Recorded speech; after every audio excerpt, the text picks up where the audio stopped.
Biography of Barenziah, Volume 3. In the second volume of the series, it was told how Barenziah was kindly welcomed to the newly constructed imperial city by the Emperor Tiber Septim and his family, who treated her like a long-lost daughter during her almost one-year stay.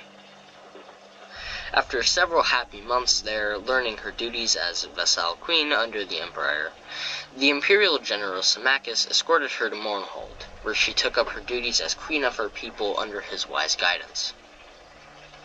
Gradually, they came to love one another and were married and crowned in a splendid ceremony at which the emperor himself officiated.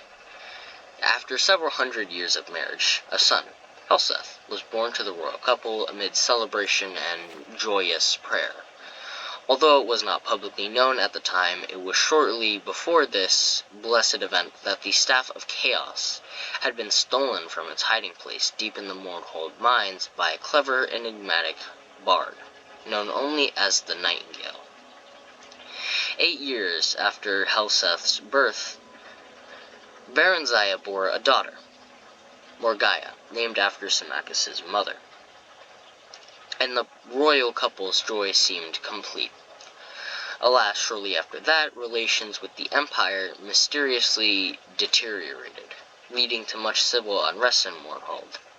After fruitless investigations and attempts at reconciliation, in despair, Barenziah took her young children and traveled to the imperial city herself to seek the ear of the then Emperor Septim VII.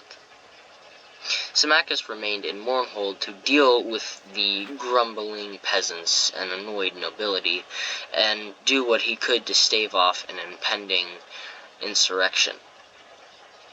During her audience with the emperor, Barenziah, through her magical arts, came to realize that, to her horror and dismay, the so-called emperor was an impostor, none other than the bard Nightingale, who had stolen the Staff of Chaos.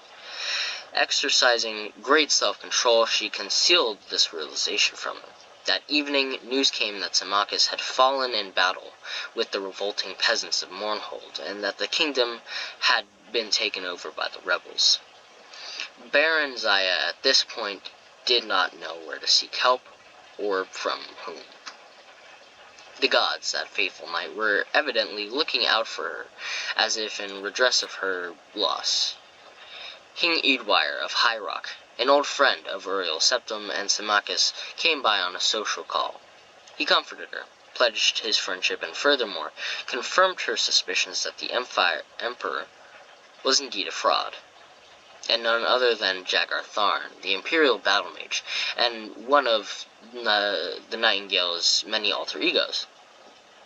Tharn had supposedly retired in seclusion from public work and installed his assistant, Rhea Silmain, in his stead. The hapless assistant was later put to death under mysterious circumstances. Supposedly a plot implicating her had been uncovered, and she had been summarily executed. However, the ghost had appeared to Eadwire in a dream, and revealed to him that the true emperor had been kidnapped by Tharn and imprisoned in an alternate dimension. Tharn had then used the Staff of Chaos to kill her when she attempted to warn the Elder Council of his nefarious plot. Together, Eadwire and Barenziah plotted to gain the false emperor's confidence. Meanwhile, another friend of Rhea's, known only as the Champion, who apparently possessed great, albeit then untapped, potential, was incarcerated at the imperial dungeons. However, she had access to his dreams, and she told him to bide his time until she could devise a plan that would effect his escape. Then he could begin on his mission to unmask the impostor. Barenziah continued to charm, and eventually befriended the Ursate Emperor. By contriving to read his secret diary, she learned that he had broken the Staff of Chaos into 8 pieces and hidden them in far-flung locations scattered across Tamriel. She managed to obtain a copy of the key to Rhea's friend's cell, and bribed a guard to leave it there as if by accident. Their champion, whose name was unknown even to Barenziah and Eadwyr, made his escape through a shift gate Rhea had opened in an obscure corner of the Imperial dungeons using her already failing powers. The champion was free at last, and almost immediately went to work. It took Barenziah several more months to learn the hiding places of all 8 staff pieces through snatches of overheard conversation and rare glances at Tharn's diary.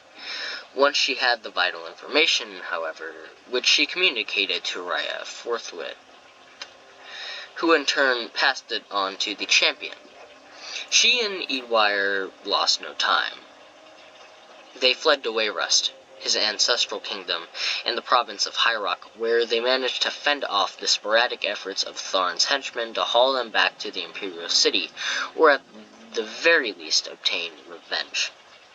Tharn, whatever else might be said of him, was no one's fool save, perhaps Barenziah's, and he concentrated most of his efforts toward tracking down and destroying the champion. As all now know, the courageous, indefatigable, and forever nameless champion was successful in reuniting the 8 sundered pieces of the Staff of Chaos. With it, he destroyed Tharn and rescued the true Emperor, Uriel Septim VII. Following what has come to be known as the Restoration, a grand state memorial service was held for Symmachus at the Imperial City, benefiting the man who had served the Septim dynasty for so long and so well. Barenziah and good King Eadwyr had come to care deeply for one another during their trials and adventures, and were married in the same year, shortly after their flight from the Imperial City.